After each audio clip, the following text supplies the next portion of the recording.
Oh, this fly's going at it, son. Hey, bro. Hey.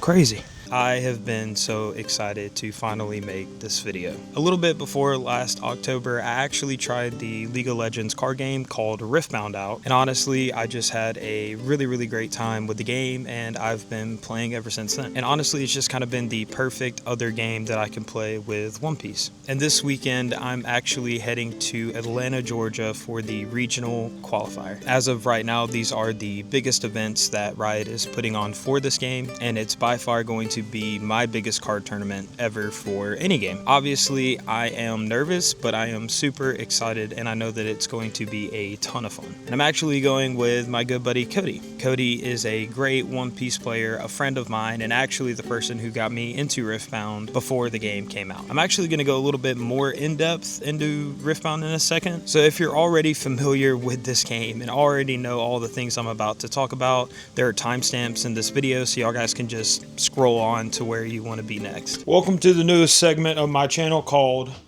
Riftbound for Dummies. Now, Riftbound honestly is a pretty complicated game, and honestly it would take the entire video for me to sit here and go through every little thing about the game. But this might be your first Riftbound video you've ever watched, and I honestly just don't want the rest of this video to be super confusing. So here's a crash course. Now, Riftbound is best of 3. I have played other card games before that are best of 3, but this is one of the main reasons I really enjoy Riftbound. Also in Riftbound, you have a 40 card deck, and you cannot have more than 3 copies of a singular card. You also have another really important deck, and this is called your rune deck. Runes are very similar to Dawn or lands. This is the resource that players use to play or cast cards. You also have 2 really important cards. That would be your legend as well as your champion. Legends are kind of just straightforward. They're most similar to a leader in One Piece. They have a color, they have attributes, they have really cool art, and this basically determines what colors you can use in your deck. And of course, this card is placed outside of your deck before you even start the game. Your champion unit has to match the name of the legend that you are playing. And since right now all of the legends inside of Riftbound have 2 colors, which means that each legend also has 2 champion units, 1 for each color. The best way I can describe a champion is your commander in Magic. This is a unit that you can set outside of your deck, and once you have enough runes, you can actually play that chosen unit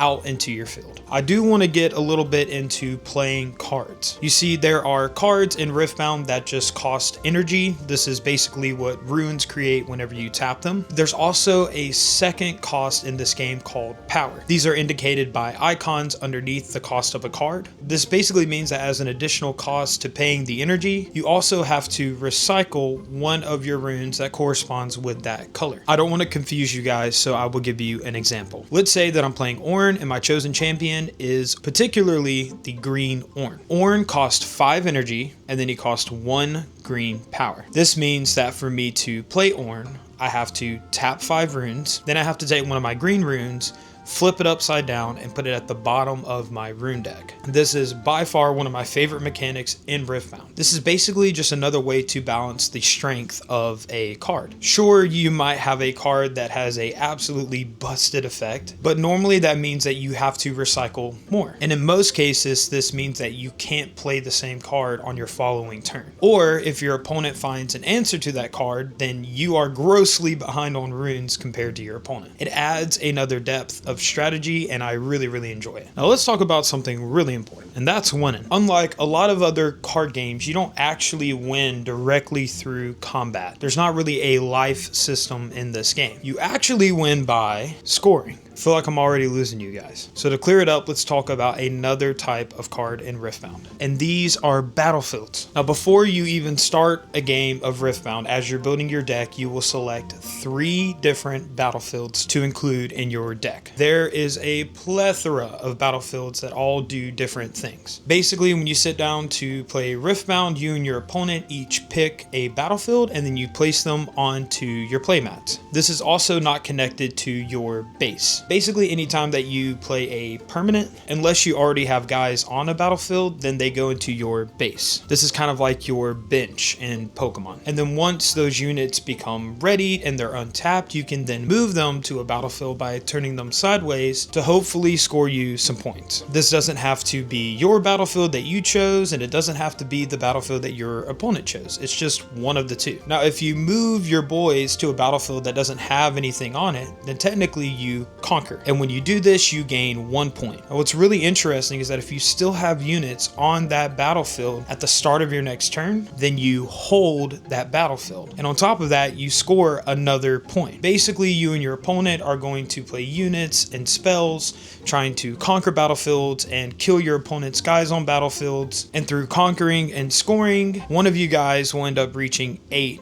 points. Speaking about the 8th point, this point works a little bit differently than all of the other points before. There's normally only 2 different ways that you can acquire that 8th point that you need to win the game. Option 1 is that you've moved your boys in, you end up conquering on some battlefields, and now you're at 7 points and you pass your opponent. If your opponent can't stop you from holding, then at the start of your turn, you'll end up going to 8 points and you'll win the game. However, there's a second option to getting that 8th point. To do this, you actually need to score on both battlefields in one turn. So for instance, let's say that I'm on one battlefield and I end up holding to 7 and my opponent has some guys on the other battlefield. If I'm able to get all of his guys off and put one of my guys on it, then technically I conquer, and because I've already scored on the other battlefield, I then score on both, which means that I win the game. I know this is probably a little bit confusing, but I promise you when you start looking at cards and watching gameplay, it makes so much more sense. Now, of course, there are cards that exist that can cheat you points, and of course you can win through that way, but just for this segment, I'm just trying to give you guys a baseline for Riftbound. Since Riftbound is best of 3 and you're able to bring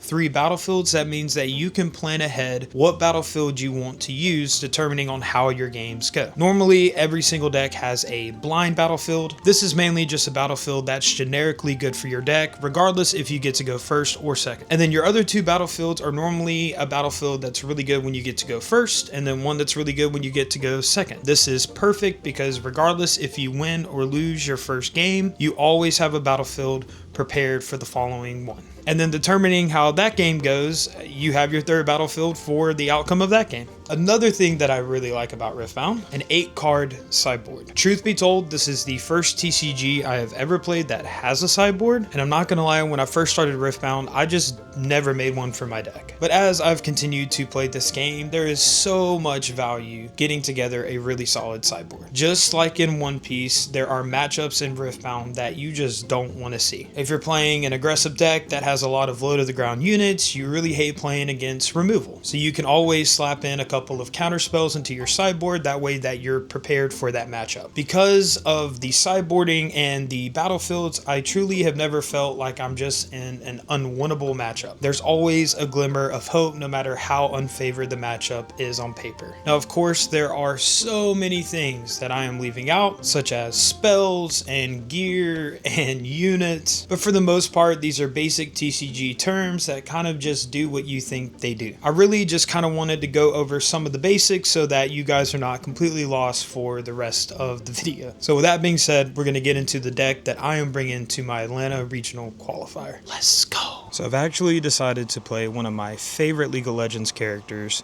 Ornn. He's just a big dude with a lot of big muscles. He's just tough. Now the Ornn deck focuses on gear, and as of right now there are 2 main types of gear. You have just normal gear that you play to your base, or you have equipment. Equipment are still played to your base like any other gear, but then normally by paying a power, which is recycling one of your Don cards, you can equip it to one of your boys. Now these normally just give them a stat boost, but some gear also have abilities that are really strong. Another great thing about equipment is that if the unit that it is attached to dies, the equipment just goes back to your base, which means that as long as it doesn't get removed, that you can just keep equipping it to your guys. Now, Ornn himself actually makes this really great because anytime that we go to equip to one of our units, we actually don't have to pay anything. Once per turn, we can tap Ornn and basically just make it free. Now, of course, sometimes you might want to equip more than just one gear to one of your guys, but Ornn definitely makes it cheaper and more efficient. Of course, Ornn has a blue as well as a green chosen champion. The blue one is definitely pretty popular. He ends up gaining a lot of additional might just by controlling gear, and then with this stupid busted card called Spellsonger, it ends up doubling all the might he's getting and doubling all the effects. And on top of that, he has this really interesting keyword called Deflect, which basically means if our opponent were to choose him with a spell or an ability, they have to recycle some of their runes just to target him. Now, this can be really great because even if they're able to get rid of the Ornn, it normally puts them really far behind on their next few turns. The green chosen champion is definitely different. It's basically just a searcher. On play, we get to look at the top 4 cards of our deck and choose a gear from them, but also if the Ornn holds, we get to do the effect again. So if our opponent doesn't get rid of him somehow, we can get a ton of value out of this guy. This chosen champion is normally played in aggro Ornn. This is a very low to the ground deck. You end up playing a lot of cheap units that can either enter in ready or become readied with gears or abilities, and then we equip them with a bunch of cheap gears to make them bigger and just try to go in and out really fast to beat our opponent before they can do anything. Now, leading up to this event, I've purely just played the mid-range variant. The only issue with this style of Ornn is that it is super susceptible to gear removal. Every color has some form of gear hate, and some colors have really good gear hate like Thermo Beam. And even though Ornn is able to play counter spells, if our opponent is still able to get one of those off, we are in a world of hurt. There's a lot of ways to get around just one really big card, and trust me, I know, I've experienced it. I'm not gonna lie, for the longest time I've been an aggro Ornn hater, been playing the aggro version of the list, and I definitely prefer it to the other variants of Ornn. Even though gear hate is still good against aggro Ornn, in most cases we don't automatically just lose the game. We're not reliant on one singular unit to win us the game, and truth be told, the deck's just a lot of fun. If y'all want to take a look at the list that I'm bringing to Atlanta, you can find it in the description below. Regardless of that, I'm just super excited to play one of my favorite legends and one of my favorite decks. Now you might be saying, John, hold up brother, you're going to a really big tournament, there's cash prizing, like shouldn't you be trying to play a better deck? Well, I've actually got a little strategy. Now, of course, if you go to this tournament and do really well, of course you're going to be able to win some cash prizing, and Top 64 ends up winning an invitation to the regional. However, there is a third option when it comes to competing in the main event. Riftbound has these really cool variants of legends called metal cards. This is quite literally just a metal version of a legend. They tend to be worth a good amount of money, and a lot of people will literally just show up to these events to play on demand and side events to earn enough tickets to get one of these metal cards. However, there's actually another variant of a metal card called a best of metal card. Now, there are one of these for every legend at every single regional qualifier. Why does this matter? Let's say, for instance, I play Garen. Garen is by far one of the weakest decks known to Riftbound, but let's just say I really like Garen, so I'm going to bring him to Atlanta. Let's say out of everybody in the main event, I am one of 20 players playing Garen. Now, let's say out of all 8 rounds in day 1, I only win 2 of my games. I lose the other 6. So I'm not making day 2. I don't have a regional invite. How is this good, John? Now, let's say those other 19 Garen players only won 1 of their games. Well, then that means that out of all of the Garens in the main event, I technically had the best record. So therefore, I would actually receive the metal best of Garen card. Now, these are just really shiny, iced out versions of normal metal cards, but even some of the worst legends are still worth a lot of money. It's also just kind of cool to know that you were the best person piloting that deck at an event. And of course, since I'm not playing a super meta relevant deck, that's what we're after. I will say that that's more of a side quest for this event. I've never played in a tournament this big. I don't really get to practice Riftbound as much as One Piece, and I know that there are players out there that are cooking way more than me and practicing a lot more than me. So mainly, I'm just going to this to have fun, but hey man, if we walk away with the best of metal card for Ornn, I'd be pretty happy. I know this was a lengthy intro, and honestly, this is going to be a pretty lengthy video. I really want to do my best at documenting my thoughts, my experience, my choices, choices, and honestly, I'm just really excited for this one. Now, I actually do have to drive us to Atlanta, so there probably won't be a lot of footage there. Who knows, we might be able to pull something out, but if not, I will end up seeing you guys in Atlanta, Georgia at the regional qualifier for the Riftbound card game. I can't wait to see you guys there,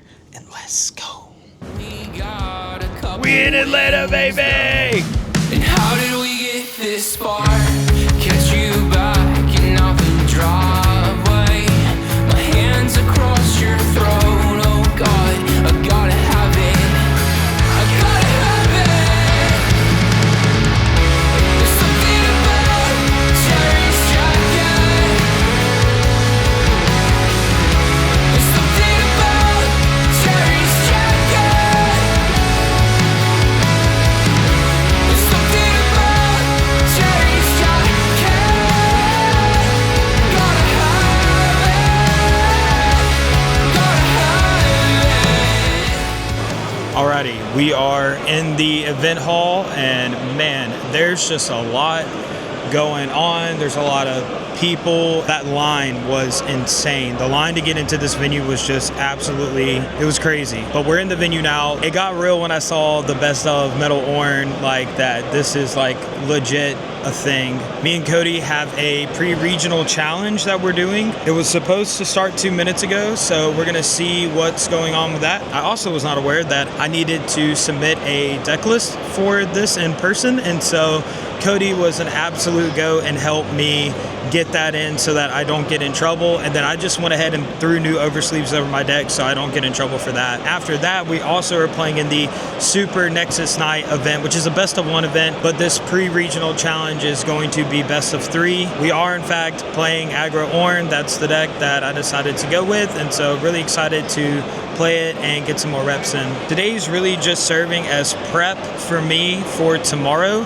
for the main event. If me and Cody do well and we end up getting some prize vault tickets, we can always cash those in for a medal card, which would be really, really sick. So we're just gonna play to the best of our ability and see what happens. I'm gonna try my hardest to keep y'all guys as updated as possible, but I'm super excited, super awesome here. The atmosphere is electric. The drinks are really expensive, but it's going to be a good day. So either way, I'll check in with you guys in a little bit, and let's go. Cody, how was your round 1?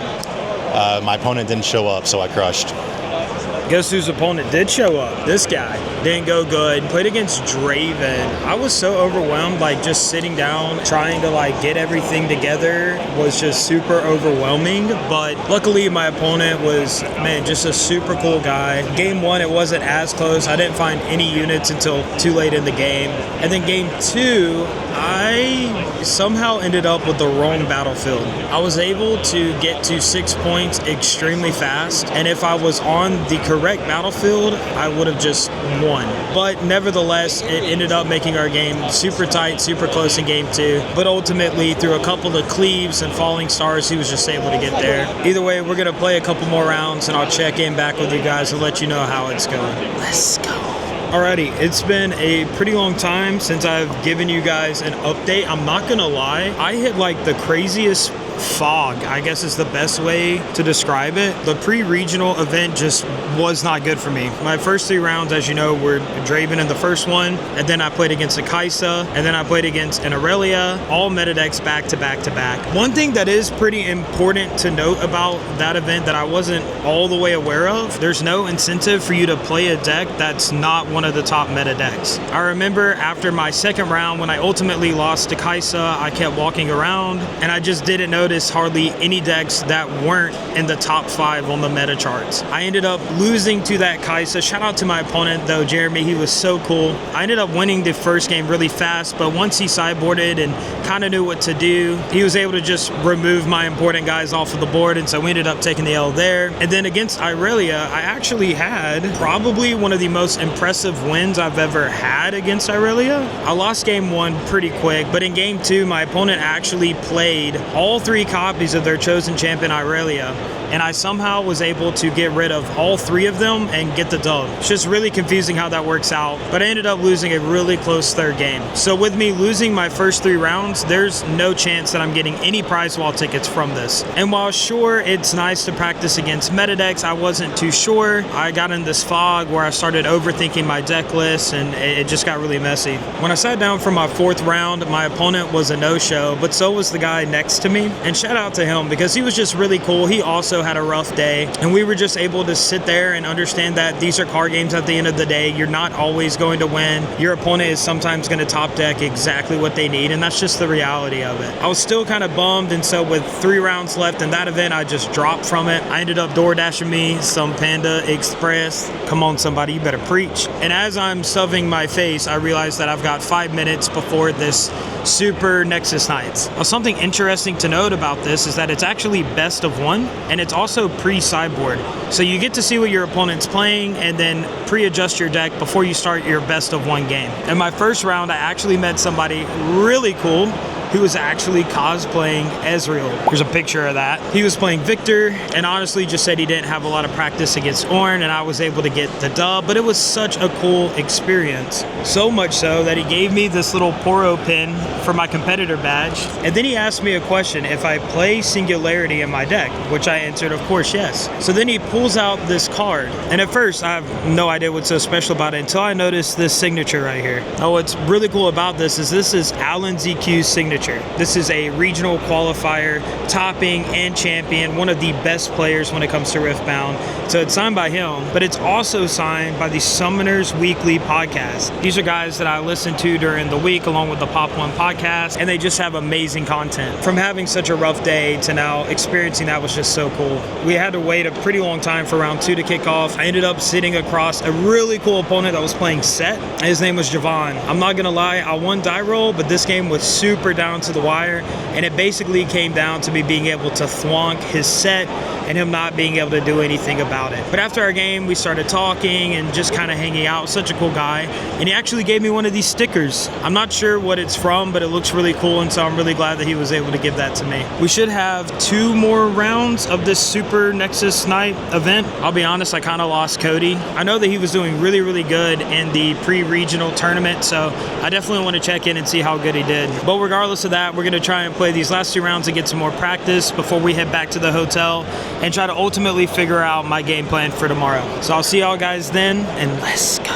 Alrighty guys, we are back at the hotel. I am tired. Cody is tired. The experience of today was really good. It was a lot of fun. The venue was just so cool. A bunch of the staff were just super sweet. Even though that line was super massive, they really helped it kind of move towards the end and made sure everybody got inside. All of the judges, from what I've seen, were just on top of it, on top of everything. As far as it came to making sure that they hurry up and get to the players and help with rulings, it was just really awesome to see. Cody ended up technically going X1 in the pre-regional challenge, and then worked out a deal with his opponent at the end there, and ended up getting a lot of prize wall tickets to help him with that medal card. I go and find my opponent, who was just super awesome, super sweet. He stopped me before I sat down and basically just offered, hey, we can each get a ticket, split the winning tickets, and just not play if you want to, get out of here. But obviously he was, of course, still down to play if we wanted to do that. And I'll be as honest as I can. I am super wore out, and we still have 2 really long days ahead of us, and we really just need rest right now. So I decided that we would take that gentleman's agreement and just get out of here. But more importantly than that, Mr. Cody over here was able to get enough prize wall tickets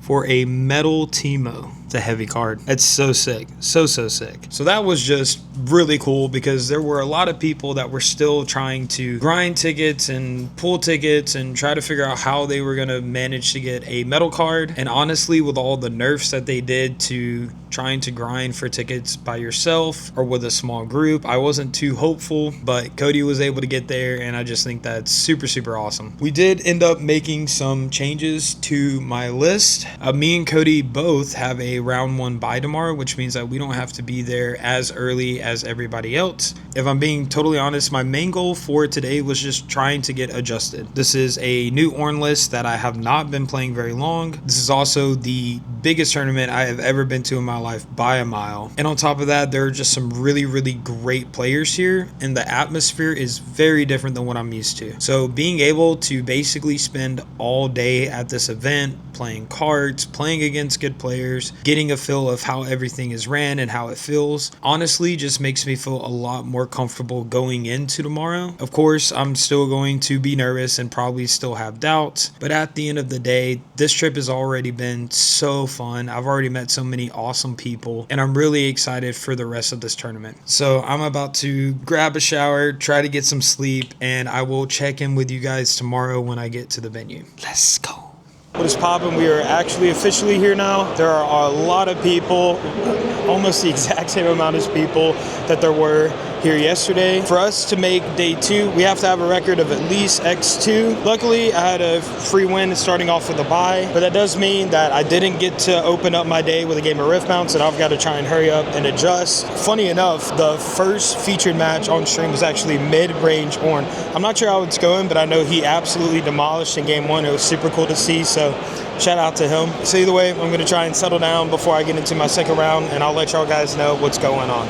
Let's go. Alrighty guys, so we are actually back at the hotel room. Today was just super long. There were so many things going on, and if I'm being totally honest, I just did not end up having enough time to walk you guys through my round by round play. Round 1, I end up pairing into Irelia. Now of course, Irelia is a popular champion and one that I actually have a ton of games against. Game 1, honestly, I was just kind of able to surprise them. They weren't really familiar with the style of Ornn that I was playing, and it just ended up working out in my favor and ending with a swift game 1. I sided in what I normally always do for Irelia and just ended up not drawing the best of hands, so they ended up taking down game 2. Game 3 was super close, but honestly, Forge Fire Cape just did a ton of work for me. They were able to play an Adaptatron down pretty early, but luckily with the charm, I was kind of just able to take care of it. And because they used a lot of their resources for that play, I was just able to get ahead and stay ahead and ultimately get the dub. My goal after that was really just to take it game by game, round by round, not worry about records or what Ornn's performing best, just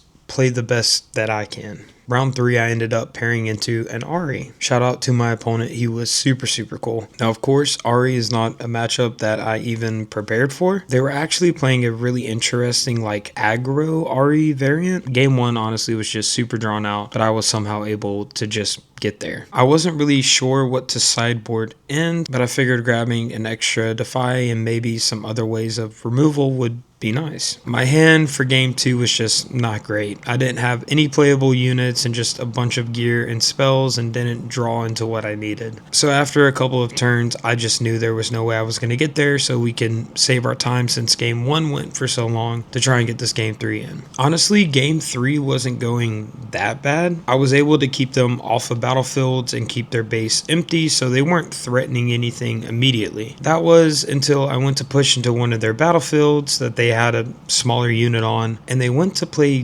Janna. Now this is a card that of course I know what it does, but I didn't figure it would be played in Ahri. This list was just super unconventional, at least in my eyes. He was playing cards like Sterix Gauge and Brutalizer and Janna, as well as Azir. Just a bunch of really interesting cards that I for sure was not expecting. The game did go for a little while, but honestly, once he was able to get onto the battlefields, it's so much harder for me to retake them. Ahri in general is just a really big hold deck, and because aggro Ornn's really moment to shine is me retaking battlefields that my opponent currently controls, me being at a huge disadvantage when doing that is just really hard. So we ended up taking the L in round 3. My opponent was super cool, complimented my deck and my playstyle, and I thought that was really interesting. So technically after this, we're still X1. I'm not too worried. It was my first loss of the day, a deck that I wasn't really expecting, so we should be fine. In my next round, I actually end up pairing into a mid-range Draven. Now, obviously, this is not aggro Ornn's best matchup, but it's one that I know pretty well. Game 1, they were just able to Mind Splitter me, get rid of all my good cards, and ultimately Unfortunately, I just couldn't get over how big their bodies were on their battlefields. Game 2, I choose to go first, and I accidentally end up grabbing the wrong battlefield. I end up playing Sunken Temple, which is not a bad battlefield for me, but going first, I want to play Arena's Greatest to try and just win faster. Luckily for me, with the combination of Singularities and Thousand Tail Watchers, I was just able to grab the dub. Game 3 actually was super close. My opponent kept trying to cleave, and luckily for me, I had plenty of defies to keep up with them. I was also able to hit a really nice charm into their Rek'Sai and take care of it before it could get a little bit too out of hand. The game basically ended up coming down to me needing to double conquer. I had a drop porter on my board, and even though I had a pit crew in my hand, I didn't have a gear. That was until I top decked Shirelius, and Shirelius just gives one of my guys ganking, so I just ganked over, scored the last battlefield, and was able to get the dub. At this point, honestly, my confidence was at an all-time high. Other than my weird loss to Ahri, I beat 2 really popular meta decks, and it felt really good. In my next round, I end up pairing into a Volibear, specifically Aurora Volibear. Game 1 honestly didn't go terrible for me. I was able to get a ton of extra points. My opponent ended up blinding Aspirant's Climb, so having to go to 9 points was already just kind of rough. I was able to get a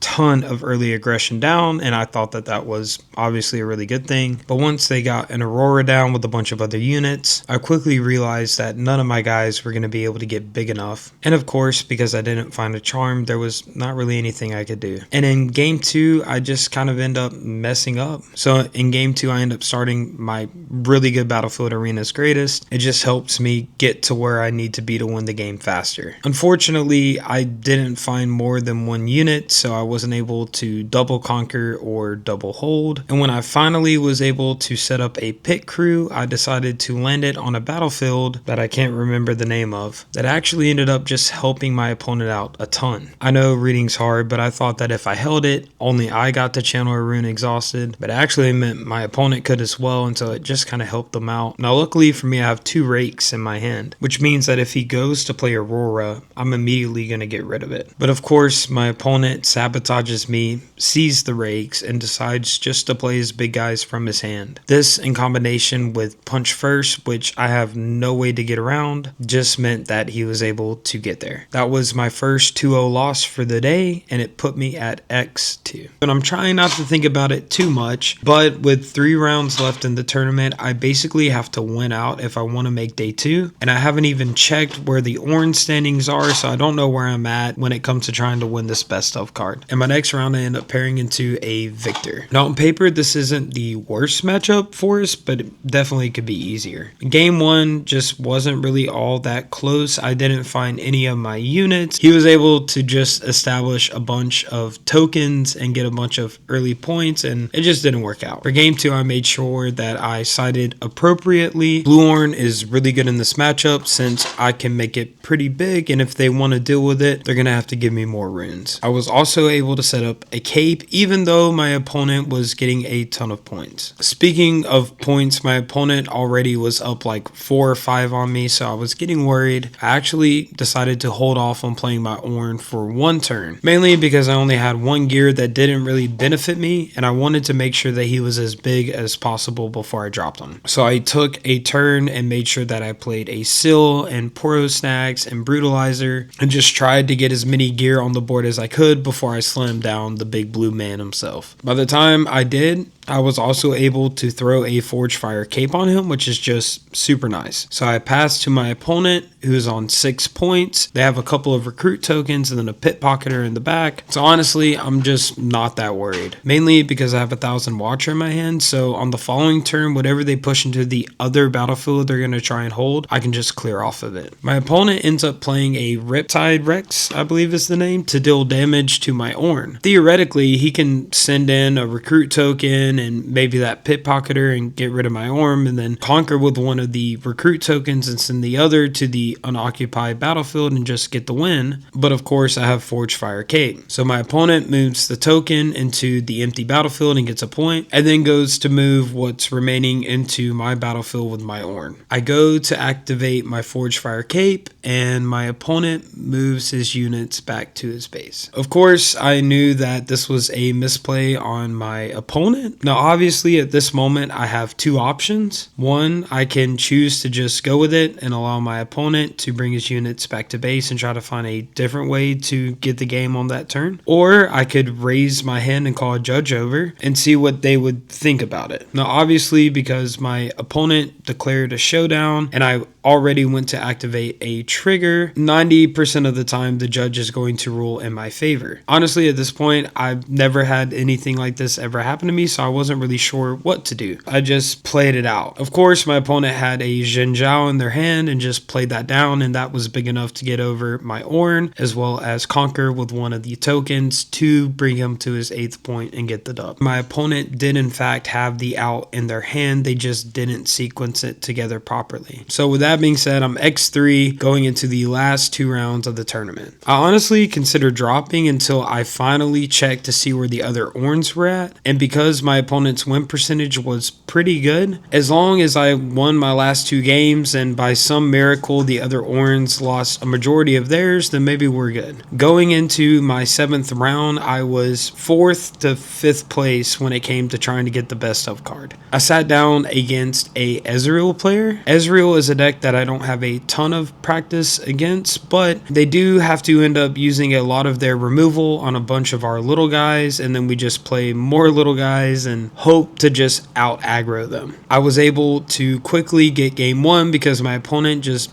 didn't really fully understand how my deck operated, which is totally understandable. I went through my sideboard and got ready for game 2. It was a lot closer, but I'll tell you that, man, those pit crews and those drop hoarders put in some work. My opponent was actually able to triple rebuke me in a single turn, and then on the following turn play a Fizz to rebuke me again. I had a situation where I was trying to go for game. They had an Ezreal on one battlefield and then a Fizz on the other. Obviously the Ezreal takes priority, so I'm going to try and kill that first, and I have 3 to 4 units that I can send in. Now, rather than sending them all in at one time, I want to try and double conquer here. So with a couple of brutalizers and Strat gauges on my board, I just end up attaching them all to one guy, sending it in. If they can kill it, then great, I'll just throw it on the next thing, send it in. And of course, that's when all these rebukes come into mind and frigid touch, and he kind of just ends up having an answer for everything. Well, luckily, if he bounces my drop hoarder, it's not the end of the world, since as long as I have 4 runes open, I can just play them back down active and send them back in. After my opponent played his 3rd rebuke, he basically thought the game was over, even though I had like 6 runes open. I look over and realize that he's about to start picking up his cards, and I have to quickly remind him that, oh,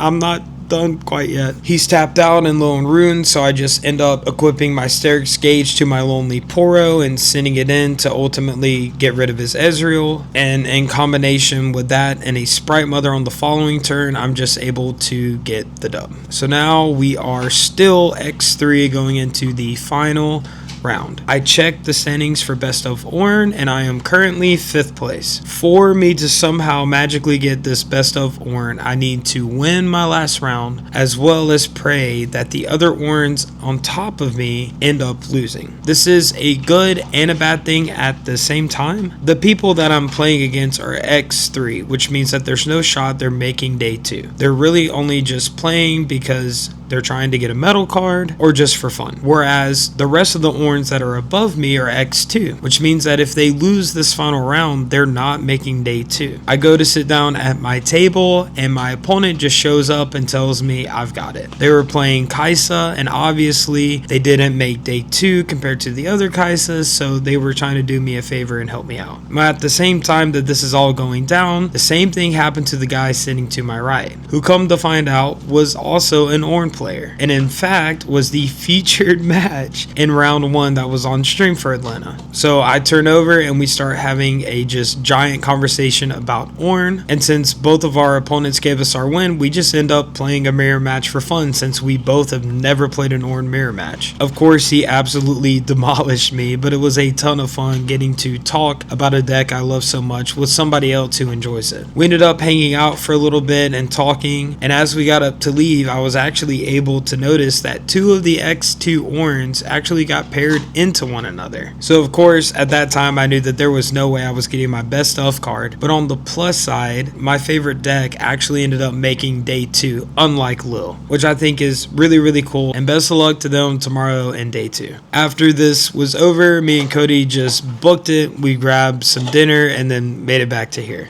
Honestly, I'm not upset with how I did today. I went 5-3 for my first regional qualifier and my biggest TCG tournament ever. It was very back and forth. I got to meet so many incredible people and incredible players. And even though I had that moment in my round against that Victor, I try to believe that his intentions were pure. And obviously, if he would have had more time to think out his play and understand what Forge Fire Cape actually did, he would have had the win regardless of my trigger on it. It's crazy though, because even after yesterday and today, our tournament is still not over. There's actually a really cool event taking place tomorrow called the Regional Rebound. Yesterday we played in the pre-regional tournament, and this is a very similar kind of tournament tomorrow. It's basically for all the players that didn't end up making day 2, and it ends up giving out a bunch of prize tickets to those who perform well in it. Because of this, I'm actually not going to be playing Ornn tomorrow. I'm actually borrowing Cody's Draven deck. This was a deck that I used at my skirmish earlier on this year, and it's my second most played deck that I've ever played when it comes to Riftbound.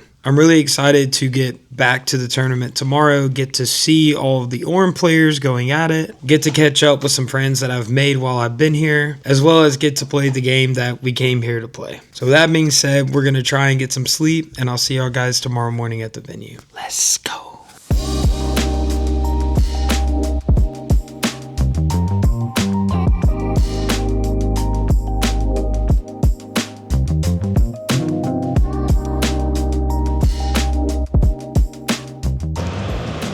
Alright guys, we are here day 3 of the Atlanta Regional Qualifier. I have been rocking with the new bag. This thing's awesome. I think I'm just going to start using it like for everything. So round 1, I ended up pairing into a Lucian. This is a matchup that I've obviously never played. I don't even think I've played against it in general. Game 1, Darius was just MVP and I was able to dunk on the battlefields all the time, and so we went for game 2. Now Cody has given me a piece of paper that has all the sideboarding for all the relevant matches. The issue with this is that, of course, Lucian is nowhere to be found on that list. I know they play a lot of gear, so I immediately side in both of my thermo beams, but I do something that I later realized was a mistake, and I ended up taking out my Rebuke. Lucian plays a really interesting unit. I'm not sure the name of it, so I'll just put it here.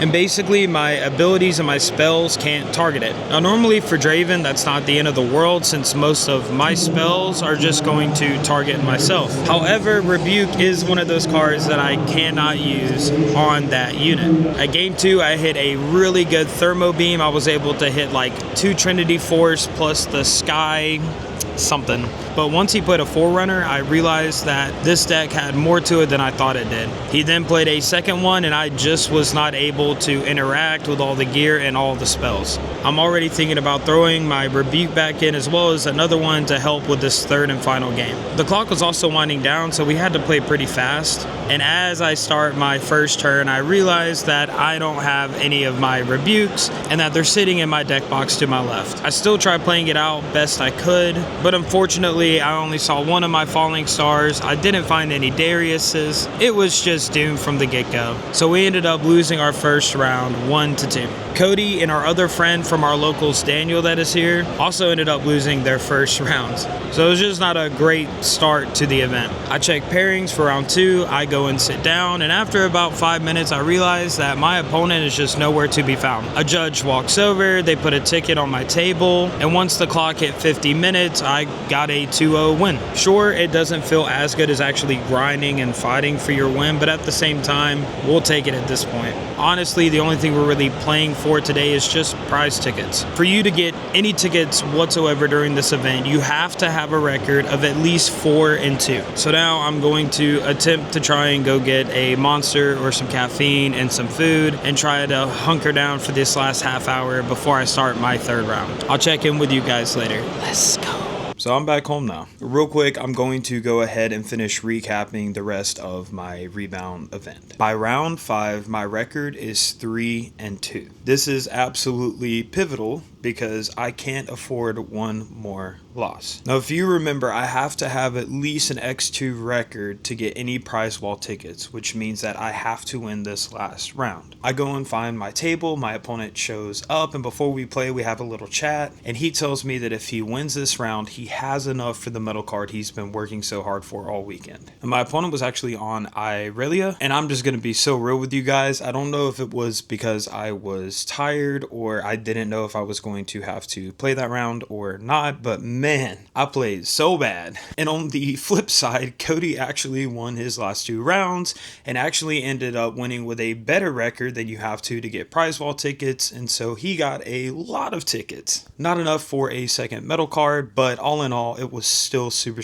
good. After that, me and Cody were butt tired, so we went and found some food, went back to the hotel. We were able to watch Prismat probably pull the craziest win I think I've seen in my entire life, and finally win him a regional qualifier, which was so cool to see. And then we got some sleep and hit the road first thing in the morning. This event was honestly so amazing. I've always wondered what it would feel like to go to such a large event and try to play when the stakes are this high, and honestly it is very intimidating. All of my opponents were super cool, super chill, super sweet, also really good. Obviously I didn't set out to win this entire tournament.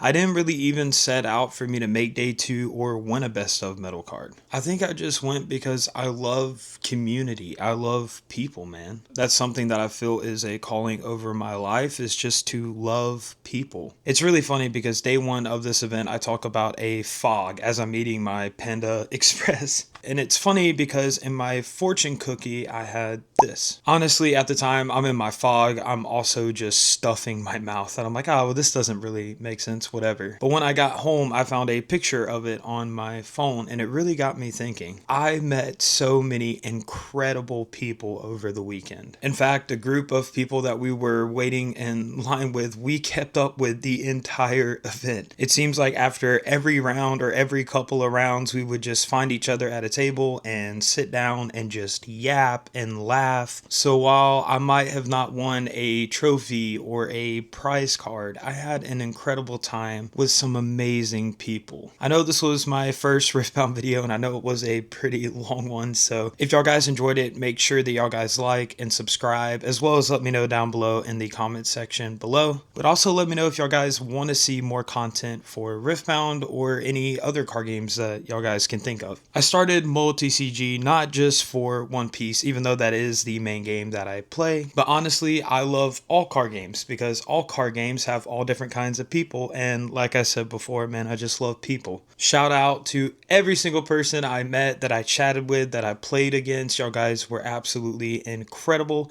I feel like I grew so much, not only as a player but as a person over this weekend, and it was incredible. Also, shout out my boy Cody for just being a rock star, for playing his tail off and being such an incredible friend. This trip wouldn't have been half as fun without having Cody there every single day. I'm really excited and hopeful for the future of Riftbound. It is an incredible game, and I can't wait to see where it goes next. And I really hope that I get the opportunity to play in an event like this again. So either way, with that being said, God bless. I'll see y'all guys in the next one, and let's go.